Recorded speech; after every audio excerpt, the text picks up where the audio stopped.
You join us today at Barston Lakes near Birmingham, and as you can see, the fishing is quite extreme. It's early March, but it's still very, very wintry. We had some snow flurries this morning and the wind's smack in my face, but amazingly I've started to catch a few fish.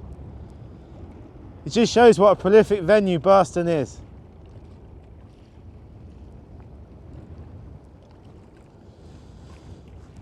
Well, it's a nice skimmer, about 2 pounds.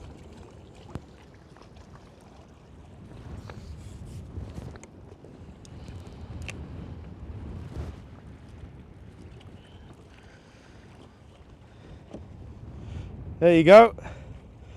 Let's get him back in the net. My hands are absolutely freezing.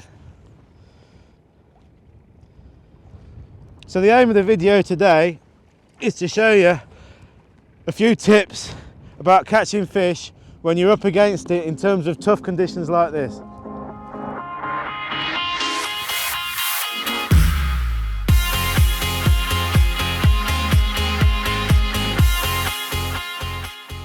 The peg I'm fishing here at Barston is number 50, and Nigel Harry, the fishery manager, put me onto this peg. He said that in this area in recent matches it's been throwing up some good weights of skimmers and odd carp, and one of the main reasons for that is it's a bit deeper. This end of the lake is a bit deeper. I think in the winter obviously that's probably the first place to head for. So thanks to Nigel for the great tip. He's put me in the teeth of a fierce gale, but he is proved right so far as I've caught 3 or 4 nice skimmers.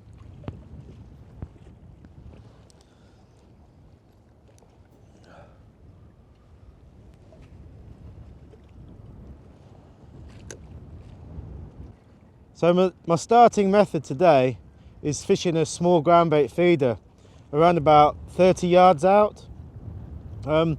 Obviously with the wind today it's going to make fishing a pole really, really difficult. And also during the winter period like this, you'll often find that you'll catch further out to start with. So fishing a feeder like this is always a great start. I haven't gone too far. One reason is I know that the shoals of skimmers in Barston aren't necessarily at long range, but also with the wind I've got to be conscious about the fact that it's going to make casting and accuracy difficult. So by fishing a tight area at 30 yards, I think I'm giving myself the best chance of getting some bites and building the swim up. The rod I've selected for fishing this feeder method today is our famous Sigma wand, and the Sigma wand's 10 foot long, and the action enables me to be able to cast up to maybe 40 yards very accurately. But the best thing about the rod is its lovely soft action and sensitive tips. So on hard days like this, when the fish are not really feeding, you've got to maximise the bite detection, the Sigma wand really comes into its own. A softer rod like this Sigma wand, you're probably going to be pushing it if you're going to fish more than 40 metres out. The further distance you go, then obviously you benefit from using a longer, more powerful rod. But any kind of distance between 10 and 40 metres, a 10-foot rod like this in conditions such as we face today is absolutely perfect. The rod itself is built from carbon, but we blend in some very soft glass quiver tips. So the rod's actually supplied with 3 different tips to allow for different conditions. I'm actually using the medium tip today, which is providing enough stiffness not to be totally bent round in the toe and the wind, but I'm also getting some fantastic sensitivity on the bites. When you're fishing on such extreme days like this, the first thing you've got to do is get comfortable. And I like to get myself in a position where the rod, where I'm waiting for a bite, is both comfortable but also maximising the bite detection. So what I've actually done today is I've fished with my rod across my keep net, which actually proves to be very, very stable when I'm using a short rod like this. And what I'm doing is I'm angling the rod against the wind to give the best angle on my tip. That's something really important. If I was fishing to the right today, the way the wind's blowing, I'd get a bow in the line, which would make bite detection very difficult. So when you're feeder fishing, you really have to try and angle the rod perfectly to maximise the bites.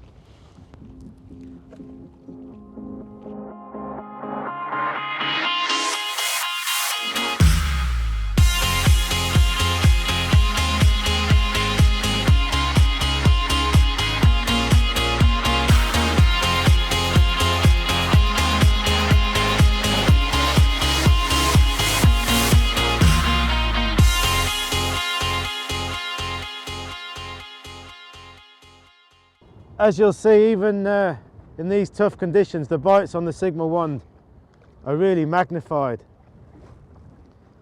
That's not a bad bream.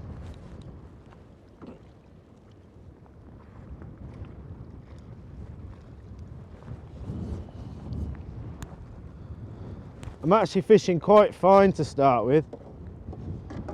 I'm using a 010 hook length and a size 18 hook.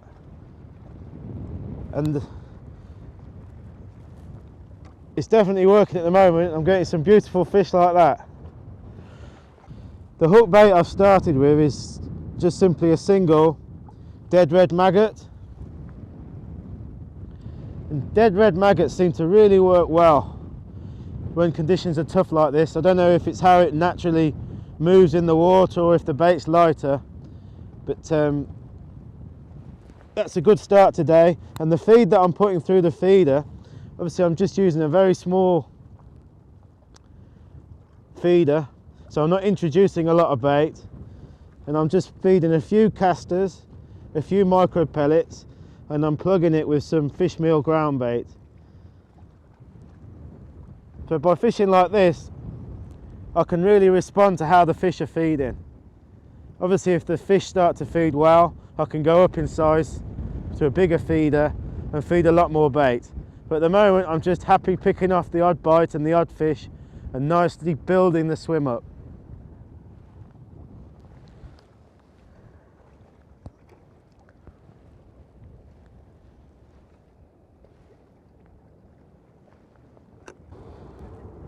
The reel line I'm using today is quite interesting.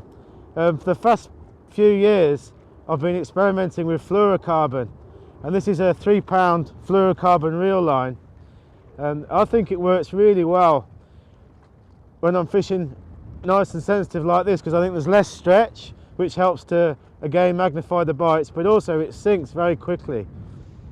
You'll notice that obviously I've filled the line right up to the lip of the spool, which helps when you're casting any kind of distance. And as with nearly all feeder fishing or ledgering on lakes, I've clipped up. So I've clipped the line up on the line clip to fix the distance. Accuracy is so important when you're feeder fishing, even more so on a day like this. You want to try and concentrate your feeder in a very tight area. And the other thing to help me to do that is I'm lining up with a tree on the far bank. So I'm trying to drop the feeder in the same spot every time. Okay, let's have a look at the rig that I'm using today. It really is simple, and it's simple for one reason really, to minimise the amount of tangles that you get. When you're casting into a headwind like this, you're always going to get some tangles, and I think the most reliable and efficient method is to use a paternoster rig like this. So you can see that I've got the feeder set up on a paternoster which is around about 6 inches in length. The way I rig this is actually doubled up here, so the feeder is actually on a loop, which provides a bit of stiffness, which again I think helps to reduce tangles. Then I've got a section here of main line which is longer than the paternoster, and again that's really key. If I was to tie my hook length direct to here with finer diameter line, you'll find that it'll often tangle up around the feeder. So what I've actually got there is then my feeder, my hook length rather, tied to that boom of main line, and the whole hook length is only around about 2 foot today. sometimes I might fish much longer hook lengths than that, but I think when you're fishing in tough conditions like this, I prefer to fish a shorter hook length. For one, because I think you'll detect more bites, and two, again, to help reduce tangles. So what a simple rig that is. As with all kinds of feeder fishing, it pays to have a variety of different feeders with you to cater for different situations during the session. So you can see that I'm preferring to use a cage feeder today, and this lake's not very deep. I reckon it's probably only about 6 foot where I'm fishing, and cage feeders work really well in shallower water. I think they get the bait to the bottom, but the bait disperses very quickly out of the cage feeder. So the version that I'm using at the moment is 20 grams, so that's heavy enough for me to punch it out into this headwind and also keep the feeder in position. You don't want to fish too light a feeder that keeps moving away from the feed area.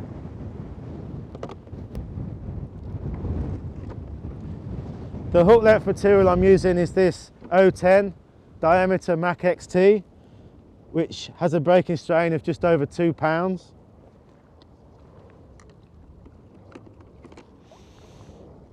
And I'm using my trusty Kamasan B560 hook in a size 18. I've also got size 20 and 22 if the fishing's really hard, but the 18 is a great choice because even with a single maggot, it's not too big, and it enables you to land a variety of different sizes of fish.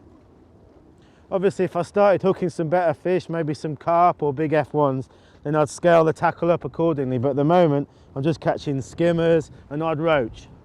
So going back to the length of hook length, I don't think there's really an optimum length. You've got to vary that to the conditions that you're faced with. If I was missing bites, then I'd shorten the hook length. If I knew I was missing bites by either getting smashed maggots that I didn't see or fast bites on the tip, I'd shorten that, maybe down to a foot. And if I wasn't getting any bites at all, I might lengthen that off, maybe to 3 or 4 foot. Sometimes a long hook length will get you a bite on a day when nothing else will.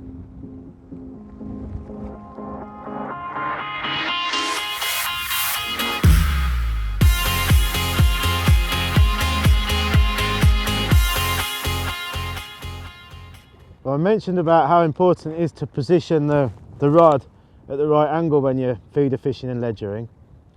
But you'll notice that I've got the tip quite close to the water, even though we've got this chop on the water. And you'll just notice that it's much easier to spot the bites when you've got the tip close to the water. A good tip when you're feeder fishing is to twitch the bait. So once the feeder's been in for maybe 4 or 5 minutes, I'll just give the feeder a little twitch. So I'll just move it along the bottom just a few inches, and sometimes that can result in a bite straight away. Whether it's the movement of the bait that catches the fish's attention, or simply the fish has got the bait in the mouth and you're pulling into the fish, I'm not sure, but it definitely works, and it's worked today. I've had a couple of fish as soon as I twitch the bait. One of the great advantages of using a small feeder on a day like this is you can introduce the bait in response to how the fish are feeding, and typically that means you're actually casting quite regular. So I'm not leaving the feeder in for more than 10 minutes, that's for sure, probably more like 5 minutes. So I'm gradually building the peg up little and often. The actual ground bait I'm using today is predominantly fish meal, and it's a dark mix. So it's a nice fine dark mix that I think works really well in the winter. And you have to concede that fish meal flavoured ground baits now are so effective on commercials such as Barston. I actually mixed this up last night, and that means that the ground bait absorbs a lot of water and gives a very reliable consistency. And the way I do it is I'll mix up the ground bait,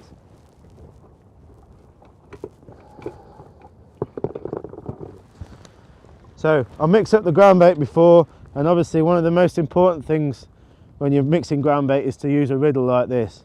So I use this quite fine maggot mesh, to riddle the ground bait once I've initially wetted it, and also during the day while I'm fishing, to ensure that the mix stays very consistent and fluffy.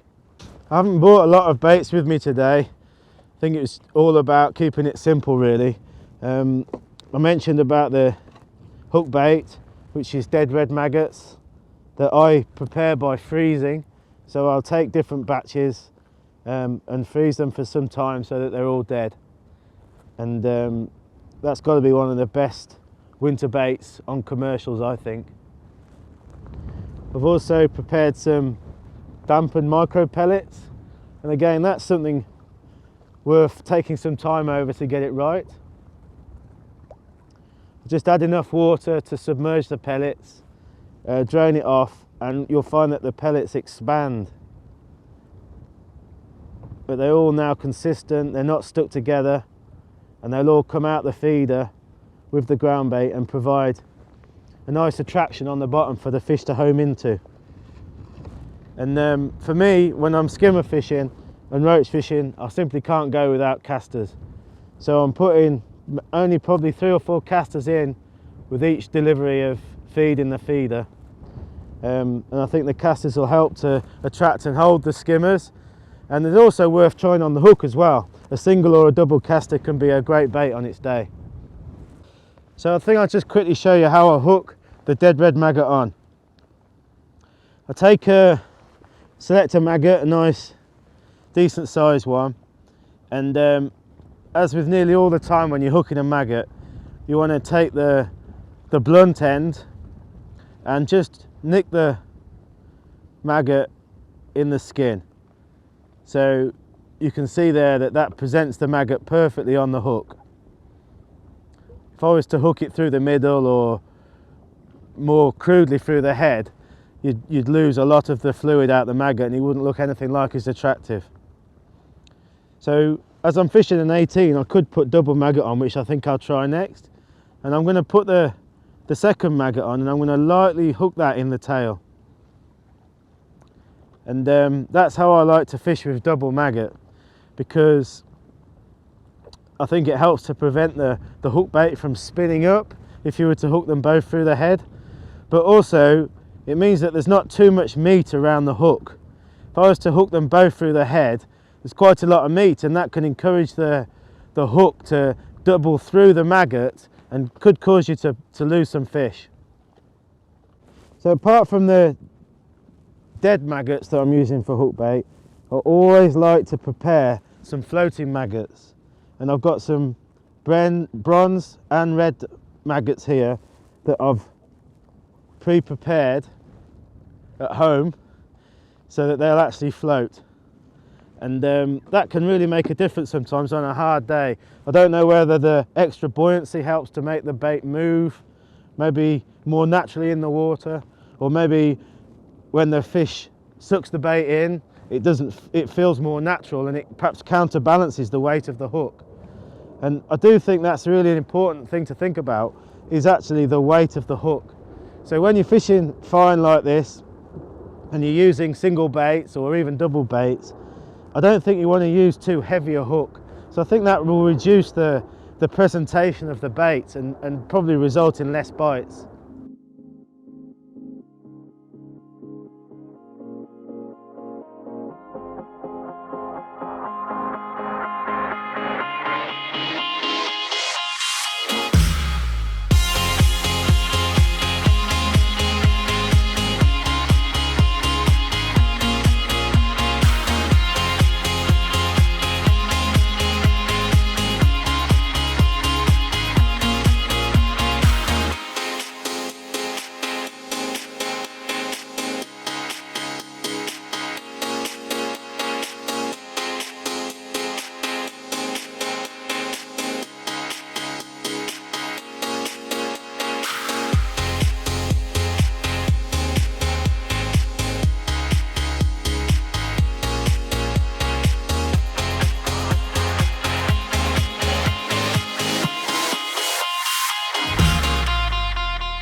Well, that's a nice skimmer, maybe about a pound.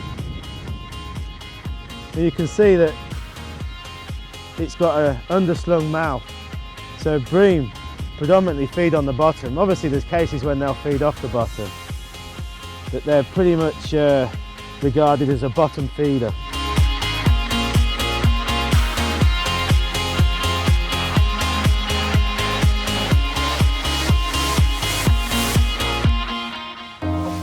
They're not the hardest fighting fish, but I'm just glad of catching anything on a day like this. And in matches they can be great weight builders.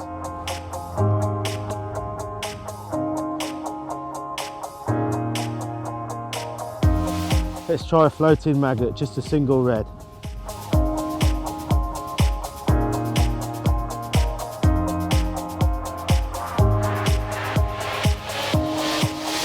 So I'm just loading 10 or 15 casters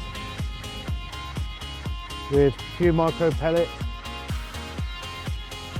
and plugging that with the fish meal ground bait.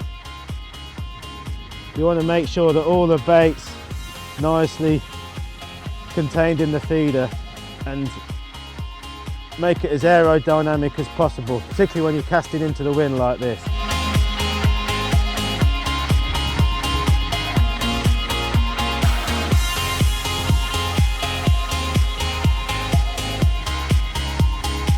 You'll see that I cast to the clip and I want the feeder to hit the bottom before I do anything with the rod. So all I'm doing is I'm just gradually tightening up to the feeder. It's really difficult today in this wind. So what I want to do is keep dropping the feeder in the same spot, and I don't want to then try sinking the line or turning the reel handle too many times, because all you'll be doing is pulling the feeder away from the feeding zone, or the catching zone anyway. When it's tough like this, you really don't want to be spreading your bait all over the place. You want to keep it as tight as you can.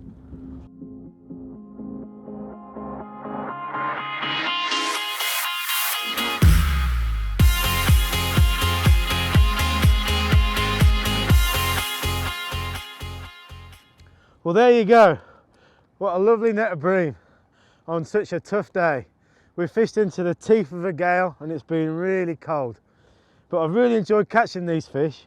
I've had 5 or 6 bream up to £3 and 10 or 15 skimmers for well over £20. Just goes to show, when you fish the right peg with the right tactics and even the most extreme conditions, you can still have a good catch. Thanks for watching.